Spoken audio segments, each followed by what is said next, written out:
Hello everyone, welcome back to your own channel keep creating.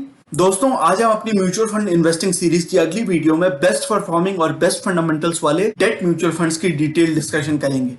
इस series की पिछली videos में हमने इक्विटी और डेट म्यूचुअल फंड्स के कोर कॉन्सेप्ट्स कवर किए, जैसे कि म्यूचुअल फंड्स काम कैसे करते हैं, इनके कौन कौन से टाइप्स होते हैं, कौन से टाइप्स मुझे पसंद आते हैं, एटसेट्रा एटसेट्रा। वो वीडियोस अगर आपने अभी तक नहीं देखे हैं तो चैनल पे म्यूचुअल फंड इन्वेस्टिंग सीरीज की प्लेलिस्ट चेक करें, वहां पे आप इन सारे वीडियोस को एक साथ देख सकते हैं। इस प्लेलिस्ट की लिंक अपर राइट कॉर्नर में आ रही है, जो डिस्क्रिप्शन बॉक्स में भी डाल दूंगा। इसी सीरीज की नेक्स्ट वीडियो में हम इक्विटी और डेट म्यूचुअल फंड के टैक्सेशन की डिटेल डिस्कशन करेंगे, जिसमें हम शॉर्ट टर्म और long term capital gain taxation की चर्चा करेंगे। तो वीडियो के एंड तक बने रहें।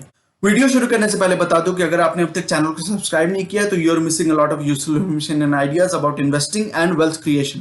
सो just smash the like button, subscribe to the channel और साथ ही नोटिफिकेशन बेल दबाना मत भूलिए, ताकि आगे आने वाली एक भी वीडियो को आप मिस ना करें। आप हमें फेसबुक, ट्विटर और टेलीग्राम पे भी फॉलो कर सकते हैं, ताकि आपकी नॉलेज और भी एनहांस हो सके। लिंक डिस्क्रिप्शन में दी हुई है। So without taking any more of your time, let's get started. सबसे पहले बात करते हैं कि डेट म्यूचुअल फंड्स के कौन कौन से टाइप्स मुझे पसंद आते हैं, जिसकी हम चर्चा यहाँ पे करने वाले हैं। अगर आपके रेकरिंग एक्सपेंसेस हैं और शॉर्ट टर्म गोल्स हैं, तो मेरी राय रहती है कि आप लिक्विड फंड्स और आर्बिट्राज फंड्स का यूज करें। अगर आपकी मीडियम टर्म गोल्स हैं, जिनकी टाइम होराइजन में 3 से 5 साल मानता हूं, तो अगर आपकी मीडियम टर्म गोल्स हैं तो उसके लिए आप अल्ट्रा शॉर्ट ड्यूरेशन और मनी मार्केट फंड्स की यूज कर सकते हैं। अगर आपके लॉन्ग टर्म गोल्स हैं, जो कि 10+ ईयर्स, 10 ईयर्स, 15 ईयर्स, 20 ईयर्स की गोल्स हैं, तो आप उसके लिए गिल्ट फंड्स का यूज कर सकते हैं। बट जैसा कि हमने पिछली वीडियोस में बात करी थी, जब हमने डेट म्यूचुअल फंड्स के सारे टाइप्स देखे थे, उसकी डिटेल डिस्कशन की थी, तो हमने बात करी थी क्रेडिट रिस्क और इंटरेस्ट रेट रिस्क। तो हमने बात करी थी कि जैसे जैसे ड्यूरेशन बढ़ता जाता है तो इंटरेस्ट रेट रिस्क बढ़ता जाता है। तो गिल्ट फंड्स चूंकि बहुत लंबी ड्यूरेशन के होते हैं, और उसके कुछ एग्जांपल्स भी हम इस वीडियो में कवर करेंगे, तो चूंकि इनकी ड्यूरेशन बहुत लंबी होती है, तो इसमें you should watch out for interest rate risk. Interest rate risk पे आपको ध्यान रखना होता है जब आप गिल्ट फंड्स में इन्वेस्ट करते हैं। अगर आपकी लॉन्ग टर्म इन्वेस्टमेंट होराइजन है और आपको शॉर्ट टर्म में इनकम की कोई रिक्वायरमेंट नहीं है, वो आपकी सैलरी आपकी जॉब से कवर हो रही है, तो आपको डायरेक्ट और ग्रोथ प्लान में इन्वेस्ट करना चाहिए। बट चूंकि हम डेट फंड्स की बात कर रहे हैं, तो कुछ लोग उसको रेगुलर इनकम के तौर पे भी इस्तेमाल करते हैं, अपनी रेगुलर पैसिव इनकम स्ट्रीम के तौर पे इस्तेमाल करते हैं। तो उस केस में आप डायरेक्ट और डिविडेंड प्लान में इन्वेस्ट कर सकते हैं, depending on what your utilization for the fund is. आप डायरेक्ट ग्रोथ प्लान या डायरेक्ट डिविडेंड प्लान में इन्वेस्ट कर सकते हैं। अब कुछ और डेट इंस्ट्रूमेंट्स होते हैं जो हम यहाँ पे क्विकली देख लेंगे, उनकी डिटेल डिस्कशन नहीं करेंगे, लेकिन वो करना मुझे इंपॉर्टेंट लगता है, क्योंकि बहुत सारे लोग इसमें इन्वेस्ट करते हैं और बहुत सारे लोगों को इन्वेस्ट करना भी चाहिए। अच्छे इंस्ट्रूमेंट्स हैं, बट इनमें कुछ कंस्ट्रेंट्स हैं, कुछ लिमिटेशंस हैं, जिसका हमें ध्यान रखना चाहिए, और इसलिए ये जो आपकी रेगुलर इन्वेस्टिंग है उसके पार्ट ये नहीं हो सकते हैं। उसके लिए आपको डेट फंड्स को यूज करना पड़ेगा। लेकिन जो कुछ अदर इंस्ट्रूमेंट्स हैं जो यूजफुल हैं, जिनकी अपनी बेनिफिट्स हैं, उसके बारे में हम एक एक करके डिस्कशन करते हैं। पीपीएफ, पब्लिक प्रोविडेंट फंड, ये ट्रिपल ई स्टेटस यानी कि एग्जेम्प्ट स्टेटस मिलती है इसको। जब आप इन्वेस्ट करते हैं तो आपको एटीसी में 1.5 लाख तक की रिडक्शन मिलती है, तो वो पहला ई हो गया। दूसरा ई हो गया एग्जेम्प्ट, इसमें जो आपको इंटरेस्ट मिलता है, जो आपको रिटर्न मिलता है, वो भी एग्जेम्प्ट होता है टैक्सेशन से। और जब आप इसमें से पैसे निकालते हैं, जब आप विड्रॉ करते हैं, तो वो भी एग्जेम्प्ट होता है। 3 तरह की ट्रिपल ई स्टेटस हो जाती है। इसमें आपको मैक्सिमम इन्वेस्टमेंट 1.5 लाख तक ही कर सकते हैं, तो ये भी एक लिमिटेशन है, क्योंकि आप इसमें 1.5 लाख से ज्यादा इन्वेस्ट नहीं कर सकते। तो ये एक लिमिटेशन हो जाती है। इसी कारण ये सारे जो इंस्ट्रूमेंट्स हैं, ये जो चारों की हम बात करेंगे, ये थोड़ी इसमें कंस्ट्रेंट्स हैं। आप पीपीएफ को लॉन्ग टर्म गोल्स के लिए ही इस्तेमाल कर पाएंगे, क्योंकि इसकी जो मैच्योरिटी पीरियड होती है वो 15 साल होती है। 15 साल की लॉक इन पीरियड होती है। तो अगर आपके जो गोल्स 5 साल 10 साल में आने वाले हैं, उसके लिए आप पीपीएफ का इस्तेमाल ही नहीं कर सकते। तो इसलिए ये सारे इंस्ट्रूमेंट्स हर जगह इस्तेमाल नहीं करे जा सकते। उसी तरह सुकन्या समृद्धि योजना, इसमें भी आपको ट्रिपल ई स्टेटस मिलता है। इसमें भी आप एक फाइनेंशियल ईयर में मैक्सिमम 1.5 लाख ही इन्वेस्ट कर सकते हैं, और इसकी मैच्योरिटी तो और भी लंबी 21 साल की होती है। और ये अकाउंट आप अपनी डॉटर के लिए ही खुलवा सकते हैं, आपके सन के लिए ये नहीं हो सकती। ये सुकन्या समृद्धि योजना है। तो अगर आपकी डॉटर है, तो आप उसकी एजुकेशन, उसके मैरिज गोल्स के लिए इस इंस्ट्रूमेंट का इस्तेमाल कर सकते हैं। इसकी मैच्योरिटी 21 साल है, और इसकी जो यूटिलिटी है, मुझे लगता है कि long term education, long term marriage goals वगैरह के लिए आप कर सकते हैं। उसी तरह सीनियर सिटीजन सेविंग स्कीम, ये सबके लिए नहीं होता, ये केवल सीनियर सिटीजन के लिए। तो आपकी उम्र अगर 60 ईयर से अबव है, तो आप इस इंस्ट्रूमेंट का भी इस्तेमाल कर सकते हैं। ये बहुत ही अच्छा मीडियम हो सकता है इसमें आप, लेकिन मैक्सिमम इसमें लिमिटेशन है कि आप ईच फाइनेंशियल ईयर में 15 लाख की ही इन्वेस्टमेंट कर सकते हो। और इसकी मैच्योरिटी 5 साल होती है, बट आप क्वार्टरली इसमें डिसबर्सल ले सकते हो। आपको जो इंटरेस्ट मिलेगा उसकी क्वार्टरली डिसबर्सल ले सकते हो। It can be one of the avenues for your regular income stream post retirement. या आपके सारे के सारे एक्सपेंसेस तो कवर नहीं करेगा, क्योंकि इसमें लिमिटेशन है 15 लाख की, तो आप 15 लाख से ज्यादा इन्वेस्ट ही नहीं कर सकते। तो उस पर जो इंटरेस्ट होगा 15 लाख पे, वो बहुत ज्यादा तो होगा नहीं। साल में मुझे लगता है 8% का इंटरेस्ट इसमें मिलता है, तो 8% के हिसाब से ये 1,20,000, तो महीने के 10,000 रुपए। तो महीने के 10,000 रुपए तो आपके पूरे एक्सपेंसेस को कवर नहीं करेगी, लेकिन it can be one of the medium, one of the instruments to get your regular income stream post retirement. उसी तरह प्रधानमंत्री वय वंदना योजना PMVVY, ये LIC की स्कीम है। उसमें भी आप 60 साल से ऊपर यानी कि सीनियर सिटीजन के लिए स्कीम है।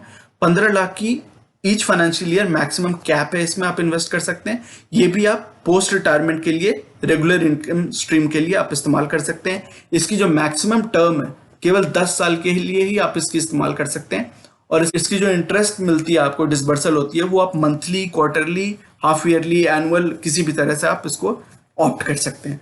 तो ये जो चारों स्कीम्स हैं, इसकी कुछ कुछ लिमिटेशंस हैं, कुछ कुछ फायदे भी हैं।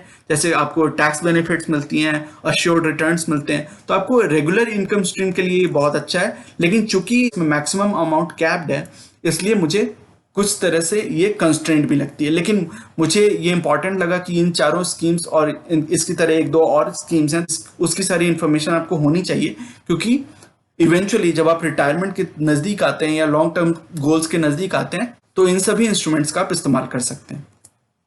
सबसे पहले अगर लिक्विड और आर्बिट्राज फंड्स, तो हमने बात करी कि जो आपके रेगुलर एक्सपेंसेस हैं, रेकरिंग एक्सपेंसेस हैं, या फिर आपके जो शॉर्ट टर्म गोल्स हैं, उसके लिए आप लिक्विड या आर्बिट्राज फंड्स की इस्तेमाल कर सकते हैं। अब इसमें बहुत ज्यादा हम यहाँ पे डिटेल में नहीं जाएंगे, क्योंकि जो लिक्विड फंड्स होते हैं या आर्बिट्राज फंड्स होते हैं, वो ऑलमोस्ट हर AMC के ऑलमोस्ट सिमिलर रिटर्न ही देते हैं, क्योंकि इसमें ज्यादा फ्लेक्सिबिलिटी ही नहीं होती है। इसकी ड्यूरेशन इतनी शॉर्ट होती है कि ऑलमोस्ट हर फंड की रिटर्न 5 से 6% के बीच में ही आपको दिखेगी। आप SBI का उठा लो या ICICI या एक्सिस या कोटक, किसी का भी आप उठा लो फंड, आपको रिटर्न दिखेगी 5, 5.25, 5.5, 6% के बीच में ही। तो कोई भी मैटर नहीं करता, आप AUM अगर रीजनेबल सी है, एसेट अंडर मैनेजमेंट अगर उस फंड की रीजनेबल सी है, रिटर्न प्रोफाइल अच्छी सी है, पास्ट में ठीक ठाक सी है, अच्छे AMC को बिलोंग करता है, तो आप किसी में भी इन्वेस्ट कर सकते हो। इसलिए मेरा ये ओपिनियन है कि आप कोई भी लिक्विड फंड उठा लो, ब्रॉडली आपको सेम रिटर्न ही मिलने वाले हैं। उसी तरह आर्बिट्राज फंड्स में भी सेम ही बात है, 5 से 6% के रिटर्न मिलेंगे मैक्सिमम। लेकिन इसमें फायदा आर्बिट्राज फंड्स में ये होता है कि इसकी जो टैक्सेशन होती है, और अगली वीडियो में जैसा मैंने बोला हम बात करेंगे लॉन्ग टर्म और शॉर्ट टर्म कैपिटल गेन्स की बात करेंगे म्यूचुअल फंड्स पे, कैसे टैक्सेशन होती है उस पर। तो आर्बिट्राज फंड्स को इक्विटी फंड के तौर पर ट्रीट किया जाता है इन टर्म्स ऑफ टैक्सेशन। तो ये एक फायदा होता है, क्योंकि इक्विटी फंड्स का जैसा आपको पता होगा, इक्विटी फंड की जो टैक्सेशन होती है वो it is more favourable than debt fund taxation. तो अगर आपको थोड़ा टैक्सेशन का फायदा उठाना है, तो आप आर्बिट्राज फंड्स को भी कंसिडर कर सकते हो। हम पहले फंड की बात करते हैं, जो कि एक अल्ट्रा शॉर्ट टर्म ड्यूरेशन का फंड है, ICICI Pru ultra short term fund. इसकी अगर बॉन्ड की पोर्टफोलियो देख लें, किस रेटिंग के बॉन्ड्स में ये फंड इन्वेस्ट करता है, यहाँ पे मैं क्विकली आपको बता दूं कि सबसे अच्छी जो रेटिंग होती है, जो सबसे सुपरलेटिव रेटिंग मानी जाती है, क्रेडिट रेटिंग, वो SOB होता है, सॉवरेन बॉन्ड्स, जो कि गवर्नमेंट ऑफ इंडिया के बॉन्ड्स होते हैं। उसमें कोई भी क्रेडिट डिफॉल्ट की रिस्क नहीं होती है, तो वो सबसे अच्छी कैटेगरी माने जाते हैं। उसके बाद आते हैं A1+ और AAA। ये दोनों भी बेस्ट क्वालिटी के जो क्रेडिट पेपर्स होते हैं, जो बॉन्ड्स होते हैं, उनको ये रेटिंग दी जाती है। उसके नीचे आते हैं AA, फिर A एंड बिलो। तो इस फंड के आप देखेंगे कि AA पेपर्स में भी इसकी 35% के आसपास वेटेज है, पोर्टफोलियो एलोकेशन है। तो ये फंड थोड़ा रिस्की है उस रेस्पेक्ट में, लेकिन आप देखेंगे कि इस फंड ने उस रिस्क को अच्छा मैनेज किया है। और पिछले कई साल की अगर रिटर्न प्रोफाइल आप देखें, तो आप देख सकते हैं कि इसकी रिटर्न्स भी बहुत ही हैंडसम रही हैं, despite managing a slightly higher level of credit risk. तो एक साल में इस फंड ने 8% के रिटर्न दिए हैं, 3 साल में कंपाउंडेड रिटर्न 8% के हैं, 7 साल की बात करें तो 9.9, ऑलमोस्ट 10% की कंपाउंडेड रिटर्न, और ऑल टाइम की बात करें तो भी ऑलमोस्ट 10% की कंपाउंडेड रिटर्न है। अगर आपने इसमें 7 साल पहले 1 लाख का लमसम इन्वेस्टमेंट किया होता, तो उसकी वैल्यू आज होती 1.9 लाख के आसपास।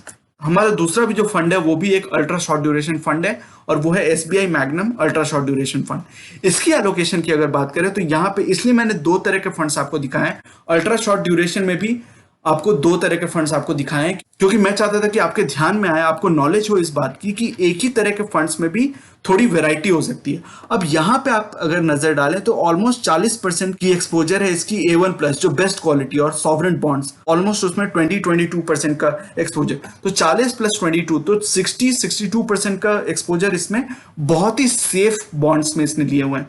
तो कंपेयर टू जो लास्ट फंड हमने देखा ICICI प्रू का ultra short duration fund, compare to that fund ये और भी सेफ हो गया, जबकि दोनों ही सेम कैटेगरी के फंड हैं, दोनों ही अल्ट्रा शॉर्ट ड्यूरेशन फंड्स हैं। लेकिन कौन सी कंपनीज में, किस तरह के पेपर्स में, किस तरह के बॉन्ड्स में उसमें इन्वेस्ट किए हुए हैं, उस पर डिपेंड करता है कि फंड की जो क्रेडिट क्वालिटी है, जो क्रेडिट रिस्क है फंड में, वो कैसी है। तो वो आप देख सकते हैं कि SBI मैग्नम में क्रेडिट रिस्क और भी लो है compare to ICICI ultra short duration. तो आप जब भी डेट फंड्स की एनालिसिस करें, मैं ये केवल आपको दिखाना चाहता हूं एग्जांपल के लिए, ताकि आप आज से कोई भी डेट फंड्स में इन्वेस्ट करें, डेट फंड्स की स्टडी करें, एनालिसिस करें, तो आप इन सारी चीजों को ध्यान में रखें कि उसकी जो क्रेडिट वर्दीनेस है, जो क्रेडिट प्रोफाइल है, वो कैसा है, किस तरह के पेपर्स में वो फंड इन्वेस्ट कर रहा है, उसकी जो ड्यूरेशन, जो इंटरेस्ट रेट रिस्क है, वो कैसा है। तो वो तो आपको ऑटोमेटिकली कैटेगरी के हिसाब से पता चल जाएगा। अगर आप अल्ट्रा शॉर्ट ड्यूरेशन फंड्स में इन्वेस्ट करेंगे तो इंटरेस्ट रेट रिस्क उसमें कम होगा, क्योंकि अल्ट्रा शॉर्ट ड्यूरेशन जैसा नाम से पता होगा, ये बहुत ही शॉर्ट ड्यूरेशन के फंड्स होते हैं, बहुत ही शॉर्ट ड्यूरेशन के लिए पैसे लेंड किए जाते हैं, तो इसमें इंटरेस्ट रेट रिस्क भी कम होता है। उसी तरह आप जब लॉन्ग ड्यूरेशन फंड्स में चले जाएंगे तो उसमें इंटरेस्ट रेट रिस्क ज्यादा होगा। उसी तरह गिल्ट्स में चले जाएंगे, गिल्ट फंड्स में, तो उसमें भी इंटरेस्ट रेट रिस्क ज्यादा होगा। तो एक ही कैटेगरी के फंड्स में भी बहुत सारी डिफरेंसेस हो सकती हैं in terms of credit quality और क्रेडिट रिस्क और in terms of interest rate risk. तो ऑटोमेटिकली आपको यहाँ पे दिख जाएगा कि ICICI के रेस्पेक्ट में चूंकि इसकी जो पोर्टफोलियो है वो थोड़ी सेफ है, थोड़े अच्छे बॉन्ड पेपर्स में ये इन्वेस्ट करता है, तो इसकी रिटर्न थोड़ी कम हो जाएगी, क्योंकि जो भी अच्छी क्रेडिट क्वालिटी के पेपर्स हैं, जो बॉन्ड्स अच्छी क्रेडिट क्वालिटी के हैं, A1+ या AAA रेटेड बॉन्ड्स हैं, उसमें इंटरेस्ट उतना ज्यादा नहीं मिलेगा, क्योंकि वो अच्छी कंपनीज के बॉन्ड्स है, तो उसमें ऑब्वियसली आपको कंपनी ज्यादा इंटरेस्ट नहीं देगी, क्योंकि वो सेफ पेपर्स हैं, सेफ बॉन्ड्स हैं। तो इसलिए आप देख सकते हैं कि कंपेयर टू ICICI प्रूडेंशियल जो अल्ट्रा शॉर्ट ड्यूरेशन फंड हमने देखा था, इसकी रिटर्न्स थोड़ी कम है हर ड्यूरेशन के लिए। एक साल में इसने आपको 7% के रिटर्न दिए हैं, 3 साल में 7.6% के कंपाउंडेड रिटर्न, 7 साल में 8% के, और ऑल टाइम भी 8.1% के। तो 7 साल पहले आपने अगर इसमें 1 लाख का लमसम इन्वेस्टमेंट करा होता तो 8% के कंपाउंडेड एनुअल ग्रोथ रेट के हिसाब से आज उसकी वैल्यू होती 1.7 lakh. Franklin India savings fund एक मनी मार्केट फंड है, और मनी मार्केट फंड और अल्ट्रा शॉर्ट ड्यूरेशन फंड्स हमने बात करी थी कि आप मीडियम टर्म गोल्स के लिए यूज कर सकते हैं।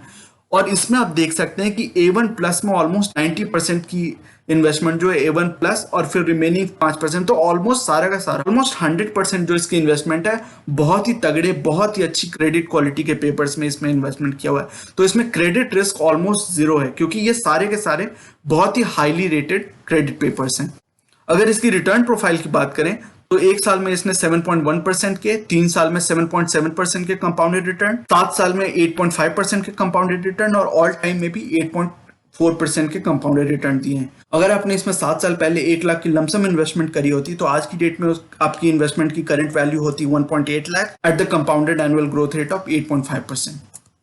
गिल्ट फंड्स की 2 एग्जांपल्स हम यहाँ देखेंगे, और मैं चाहता हूं कि आप यहाँ पे थोड़ा अटेंशन पे करें, क्योंकि हम एक बहुत ही इंपॉर्टेंट कॉन्सेप्ट के बारे में डिस्कस करने वाले हैं। HDFC गिल्ट फंड में आप देख रहे हैं कि सारी की सारी जो investment, almost 100% investment sovereign bonds में, गवर्नमेंट ऑफ इंडिया के GSEC जिसे बोलते हैं, गवर्नमेंट सिक्योरिटीज, उसमें इन्वेस्टमेंट है पूरी की पूरी। लेकिन यहाँ पे 2 चीजें हैं जो आपको ध्यान में रखना चाहिए, और अगली जो फंड है हम बात करेंगे वहां पे डिफरेंशिएट करेंगे कि ये गिल्ट फंड अगले गिल्ट फंड से कैसे डिफरेंट है। HDFC गिल्ट फंड की मॉडिफाइड ड्यूरेशन है 5.67। अब मॉडिफाइड ड्यूरेशन क्या होता है? ये आपको एक इंडिकेटर होता है, ये आपको ये दिखाता है कि अगर फॉर एग्जांपल 10 ईयर की जो गवर्नमेंट सिक्योरिटी है इंडिया, उसमें अगर 1% का चेंज किया गया, या तो उसको 1% नीचे किया गया या 1% ऊपर किया गया, तो इस फंड की NAV में, इस फंड की वैल्यू में कितना फर्क आ सकता है। तो अगर 1% की इंटरेस्ट रेट चेंज होगी तो इस फंड की NAV में 5.67% की चेंज हो सकती है। तो ये एक इंडिकेटर होता है जो आपको दिखाता है कि कितने इस फंड में फ्लक्चुएशंस आ सकते हैं शॉर्ट टर्म में। एवरेज मैच्योरिटी जो इसने बॉन्ड्स लिए हुए हैं उसकी एवरेज मैच्योरिटी कितने सालों की है, तो वो 7.73% की है। और आप देख सकते हैं कि सारे, ऑलमोस्ट सारे गवर्नमेंट ऑफ इंडिया के बॉन्ड्स यहाँ पे आपको दिख रहे हैं, या फिर स्टेट गवर्नमेंट के, तो सारे काफी अल्ट्रा सेफ कैटेगरी के क्रेडिट पेपर्स हैं। इसके अगर रिटर्न प्रोफाइल की बात करें तो आप देख सकते हैं कि compare to ultra short duration और compare to money market funds इसमें फ्लक्चुएशन थोड़ी ज्यादा होती है गिल्ड फंड्स में। लेकिन गिल्ड फंड्स ने पिछले एक साल में बहुत ही अच्छे रिटर्न्स दिखाए। 9.2% की एक साल की रिटर्न है, 3 साल की कंपाउंडेड ग्रोथ रेट है 6.8%, 7 साल की कंपाउंडेड ग्रोथ रेट है 9.7% और ऑल टाइम अगर देखें तो 9.6%। अगर आपने इसमें 7 साल पहले 1 लाख की लमसम इन्वेस्टमेंट करी होती तो 9.7% के कंपाउंडेड ग्रोथ रेट के साथ आज उसकी वैल्यू होती 1.8 लाख। इसी तरह हम नेक्स्ट गिल्ड फंड जो एसबीआई मैग्नम गिल्ड फंड है उसमें देख लेते हैं। इसमें भी इन्वेस्टमेंट ऑलमोस्ट 100% सॉवरेन बॉन्ड्स में, क्योंकि ऑब्वियसली ये गिल्ड फंड है। दोनों ही एचडीएफसी और मैग्नम दोनों ही गिल्ड फंड्स हमने देख रहे हैं, लेकिन कुछ एक डिस्टिंग्विशिंग फैक्टर है जो मैं आपके ध्यान में लाना चाहता हूं। इसकी मॉडिफाइड ड्यूरेशन आप देखें तो 8.22। तो हमने, आपको याद होगा, ये देखिए एचडीएफसी गिल्ड फंड की मॉडिफाइड ड्यूरेशन थी 5.67 और एसबीआई मैग्नम गिल्ड फंड की ये मॉडिफाइड ड्यूरेशन है 8.22। तो अगर 1% का interest rate change government of India करती है तो इसमें 8.22% का चेंज आ सकता है। तो ये compare to HDFC gilt fund ये ज्यादा वॉलेटाइल है, राइट? क्योंकि अगर 1% की इंटरेस्ट रेट कम होती है तो एचडीएफसी फंड ऑलमोस्ट 5.67% ऊपर जाएगा और ये फंड 8.22% ऊपर जाएगा। बट अगर गवर्नमेंट ऑफ इंडिया ने 1% इंटरेस्ट बढ़ा दिया फॉर इट्स 10 ईयर सिक्योरिटी तो एचडीएफसी फंड 5.67% नीचे जाएगा, नेगेटिव रिटर्न देगा, और ये 8.22% नेगेटिव रिटर्न देगा। तो ये आपको दिखाता है कि कितना सेंसिटिव है ये fund compare to other gilt funds. तो मॉडिफाइड ड्यूरेशन पे आपको हमेशा ध्यान रखना चाहिए। और उसी से रिलेटेड एक और कॉन्सेप्ट है एवरेज मैच्योरिटी का। जितनी ज्यादा एवरेज मैच्योरिटी होगी उतनी ज्यादा सेंसिटिविटी होगी, उतनी ज्यादा मॉडिफाइड ड्यूरेशन होगी। तो हमने एचडीएफसी फंड में देखा था कि एवरेज मैच्योरिटी ऑलमोस्ट 7.7 ईयर्स की थी और यहाँ पे 13.7 ईयर्स की है। तो आप देख सकते, अंदाजा लगा सकते हैं कि कौन सा फंड ज्यादा रिस्की है in terms of interest rate fluctuation. इसकी अगर रिटर्न प्रोफाइल की बात कर लें तो एक साल में इसने 10.9% के रिटर्न दिए हैं, 3 साल में इसने 8.9% के कंपाउंडेड रिटर्न्स दिए हैं, 7 साल में 11.3% के शानदार कंपाउंडेड रिटर्न्स दिए हैं और ऑल टाइम में भी बात करें तो 11.1% के कंपाउंडेड रिटर्न्स दिए हैं। अगर आपने इसमें 7 साल पहले 1 लाख का लमसम इन्वेस्टमेंट करा होता तो उसकी वैल्यू आज की डेट में होती 2.1 लाख। तो दोस्तों मेरी ओवरऑल थॉट्स ये हैं कि आप क्रेडिट क्वालिटी और ड्यूरेशन पे हमेशा ध्यान रखें। जब भी आप किसी डेट फंड में इन्वेस्ट करते हैं तो इन दोनों फैक्टर्स के बारे में हमेशा ध्यान रखें, स्पेशली जब आप लॉन्ग टर्म ड्यूरेशन के फंड्स जैसे कि गिल्ड फंड्स हमेशा लॉन्ग टर्म ड्यूरेशन के होते हैं। तो उसमें आप हमेशा मॉडिफाइड ड्यूरेशन, एवरेज मैच्योरिटी, ये सब देख के इन्वेस्ट करें, क्योंकि उसी से आपको अंदाजा पड़ेगा कि ये फंड कितना रिस्की है, both in terms of credit quality and duration, जो कि इंटरेस्ट रेट रिस्क होता है। तो क्रेडिट रिस्क और इंटरेस्ट रेट रिस्क, इन दोनों फैक्टर्स का आप हमेशा ध्यान रखें जब भी आप किसी भी डेट म्यूचुअल फंड्स की स्टडी कर रहे हो, एनालिसिस कर रहे हो फॉर इन्वेस्टमेंट पर्पस। अब यहाँ पे मैं बोलूंगा कि यहाँ पे over diversification is not bad. जैसे हमने पिछली वीडियो में भी बात करी थी कि जब हमने डेट म्यूचुअल फंड्स पे स्पेसिफिकली काफी डिटेल चर्चा की थी तो हमने देखा था कि over diversification is not bad in terms of debt mutual funds, क्योंकि डेट म्यूचुअल फंड्स में आप सेफ्टी के लिए इन्वेस्ट करते हो, आप रिटर्न के लिए नहीं इन्वेस्ट करते हो। जब आप रिटर्न के लिए कहीं पे इन्वेस्ट करते हो तो वहां पे आपको over diversification can be harmful, but जब आप कहीं पे सेफ्टी के लिए इन्वेस्ट करते हो तो वहां पे over diversification can actually help you. तो डेट फंड्स में मैं बोलूंगा कि अगर आपके एक भी गोल है तो उसके लिए भी आप 2 से 4 डेट म्यूचुअल फंड्स में इन्वेस्ट कर सकते हो। जरूरी नहीं है कि आप एक गोल के लिए एक ही डेट म्यूचुअल फंड में इन्वेस्ट करो, क्योंकि आप वहां पे सेफ्टी सीख कर रहे हो, आपको वहां पे सेफ्टी चाहिए। फिर हमने बात करी कि आप डेट म्यूचुअल फंड्स को अदर इंस्ट्रूमेंट जैसे कि पीपीएफ, एसएसवाई, सुकन्या समृद्धि योजना, सीनियर सिटीजन सेविंग स्कीम, सबकी हमने बात करी कि उन सभी के साथ मिक्स करके उन सभी का कॉन्कॉक्शन बना के आप इन्वेस्ट कर सकते हो considering the lock in duration. तो इन सभी की जब हमने बात करी थी पीपीएफ, एसएसवाई वगैरह की, तो हमने देखा कि इसकी जो लॉक इन पीरियड होती है वो बहुत लंबी होती है, तो इसलिए थोड़े कंस्ट्रेंट है। और प्लस इसमें मैक्सिमम इन्वेस्टमेंट का भी एक कैप किया हुआ है, एक सीलिंग की हुई है, तो आप उससे ज्यादा इन्वेस्टमेंट इसमें कर ही नहीं सकते। तो लॉक इन ड्यूरेशन और मैक्सिमम इन्वेस्टमेंट की जो ये कंस्ट्रेंट है उसको ध्यान में रखते हुए आप इन सभी इंस्ट्रूमेंट्स के साथ डेट म्यूचुअल फंड्स को इन्वेस्ट कर सकते हो। और हमने बात करी थी पिछली कई वीडियोस में, हमने बात करी है एसेट एलोकेशन और रीबैलेंसिंग की, और आपको याद होगा कि डेट म्यूचुअल फंड्स कैसे आपको हेल्प कर सकते हैं along with equity mutual funds, कैसे रीबैलेंसिंग और एसेट एलोकेशन। तो एसेट एलोकेशन के लिए डेट म्यूचुअल फंड्स बहुत ही यूजफुल हो सकते हैं इन द लॉन्ग टर्म। तो दोस्तों ये था आज का वीडियो। ये सेइंग जो कि है नॉलेज इज पावर सुप्रीम, ये इस चैनल का मिशन है जो कि है आप तक सही नॉलेज पहुंचाना। आगे आने वाली वीडियोस में हम mutual fund, investing, asset allocation और डायरेक्ट स्टॉक से रिलेटेड कई सारी एनालिसिस करेंगे और बहुत सारे इंटरेस्टिंग टॉपिक्स को डिस्कस करेंगे. So you should definitely subscribe to the channel and remain posted for further updates. आज की वीडियो का कंटेंट अगर आपको पसंद आया है तो वीडियो करें लाइक. अगर आपको लगता है कि इस इंफॉर्मेशन से किसी की मदद हो सकती है तो इसे अपने दोस्तों और फैमिली मेंबर्स के साथ शेयर करें और चैनल को करें सब्सक्राइब.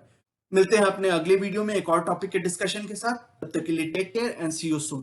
Bye bye.